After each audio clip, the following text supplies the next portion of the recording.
How to transfer money to bank from PayPal app. Hi everyone, welcome back to our channel The Solution Guy. So in today's video I will guide you on how you can transfer money to bank from the PayPal app, so just make sure to watch this video till the end.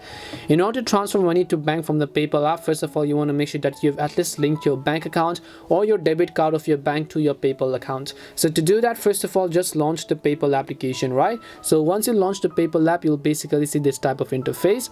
You want to just make sure to come to your wallet tab. So if you have some PayPal balance over here, you can find those balance and then you'll be able to find your credit or debit card over here at the bottom.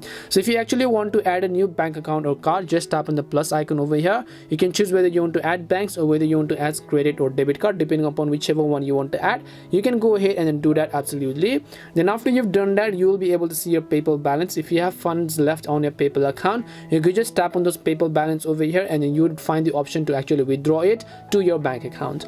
And you have to just follow the on-screen instructions after that to withdraw the money. That's all it takes to go ahead and then withdraw money from PayPal to your bank. We hope the video was really helpful, and if it did help you, then make sure to leave a like and subscribe to the channel. If you have got any more questions though, feel free to leave them down. Thank you very much for watching till the end and see you in the next video.